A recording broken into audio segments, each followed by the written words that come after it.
শুধু যদি ওই দুর্নীতিটা বন্ধ করার জন্য পার্লামেন্টে আল্লাহর কোরআন দিয়ে দেওয়া যায়, আর আল্লাহর কোরআন দিয়ে যদি বিচার ব্যবস্থা কায়েম করা যায়, বিশ্বাস করে আগামী 2 বছরে বাংলাদেশের উন্নয়ন দেখা যাবে। ঠিক কিনা?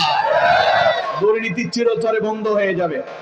54 বছরে যা হয় না, 5 বছর একবার চেষ্টা করে দেখেন না, কোরআনটারে একটু পার্লামেন্টে নিয়ে যান, দেখেন আমার কথা সত্য হয় কিনা। পারবেন আপনারা?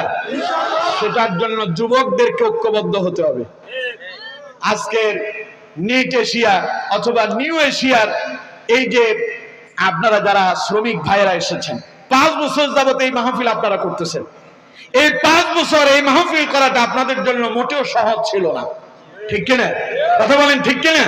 আপনারা সবাই যখন ঐক্যবদ্ধ হয়েছেন, যেখানে গার্মেন্টসের ছেলেমেয়েরা গান বাজনা সিনেমাতে ব্যস্ত থাকে, সেখানে আপনারা ভিন্ন ব্যতিক্রম সিদ্ধান্ত নিয়ে কোরআনের দিকে নিয়ে এসেছেন। সুতরাং আপনারা প্রত্যেকে যদি হাতে হাত মিলায়া, কাঁধে কাঁধ মিলায়া প্রত্যেকে যদি বলেন, আমার দেশে আর দুর্নীতি চাই না, সাদাবাজ দেখতে চাই না, সন্ত্রাস দেখতে চাই না, ইয়াবা মুক্ত রাষ্ট্র চাই, সন্ত্রাস মুক্ত রাষ্ট্র চাই, সাদা মুক্ত রাষ্ট্র চাই, কল্যাণময় রাষ্ট্র চাই, এটা যদি আপনারা চান, কাঁধে কাঁধ মিলায়া কোরআনের রাজ কায়েমের জন্য যেমন মাহফিল প্রতিষ্ঠা করেছেন, এই কোরআন থেকে দিয়া রাষ্ট্রটাও যদি প্রতিষ্ঠা করতে পারে, বিশ্বাস করেন আজকের মাহফিলে যেমন শান্তিতে বসে আছে, রাষ্ট্র এরকম শান্তিতেই চলবে। ঠিক কিনা? পারবেন? সবাই বলেন পারবেন?